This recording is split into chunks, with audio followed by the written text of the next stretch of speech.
13-year-old Aarushi Talwar was, by almost all accounts, a lively star student at her Delhi public school.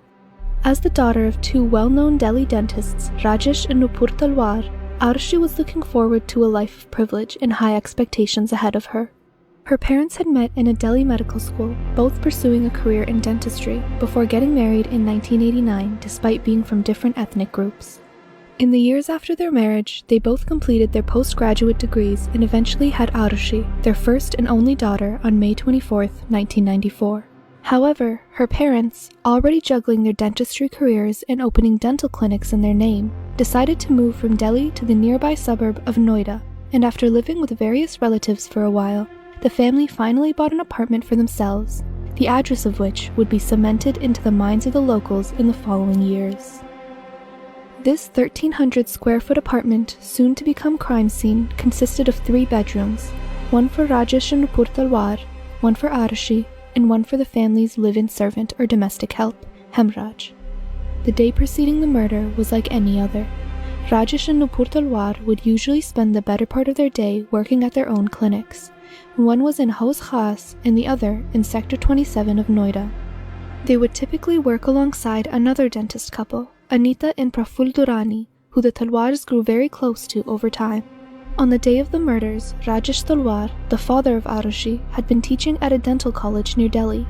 Nupur Talwar, the mother of Aarushi, had worked at her Haus Khas clinic from 9 a.m. to 1 p.m. By the end of the day, at around 7:30 p.m., Nupur returned home after her shift. Around 2 hours later, Rajesh would be driven back to the apartment by Umesh Sharma, a driver the Talwars had previously employed. On the day of the murders, Umesh had driven Rajesh back to the apartment at around 9:30 p.m., but because the Talwars didn't have a garage, Umesh had to park the car somewhere else, which in this case was the house of Nupur's parents.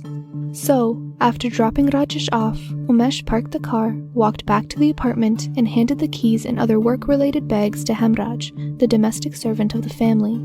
Umesh, now at the front door of the apartment, saw Nupur and Aarushi near the dining table, and Rajesh coming out of his bedroom.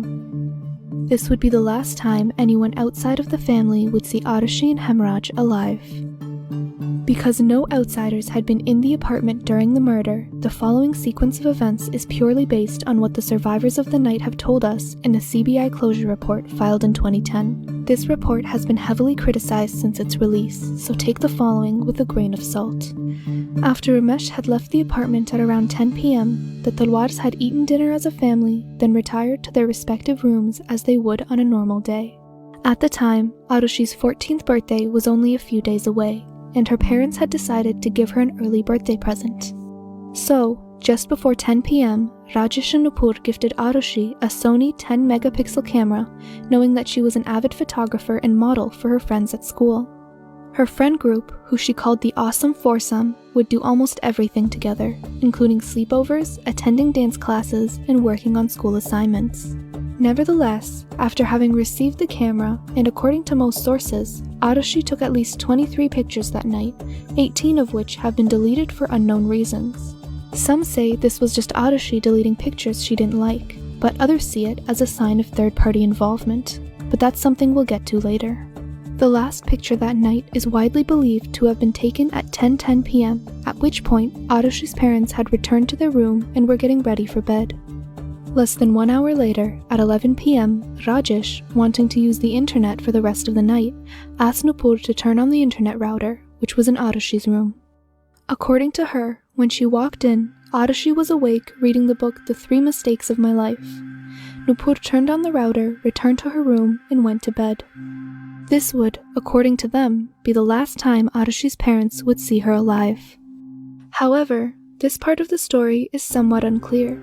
The lock on Aarushi's door was self-locking, much like one you'd see at a hotel. So, once the door is closed, it can be opened from the inside without a key but can't be opened from the outside without one. Nupur Talwar has stated multiple times that after leaving Aarushi's room that night, she's not sure whether she locked or even closed Aarushi's door, as she was tired and eager to get back to bed. She has said that if she did lock Aarushi's door, she might have left the keys hanging in their slot.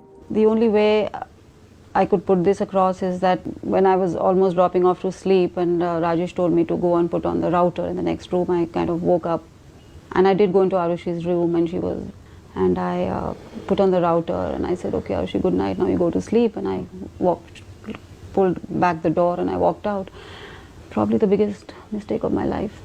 Nevertheless, Nupur returned to her room and went to bed, leaving Rajesh on his laptop.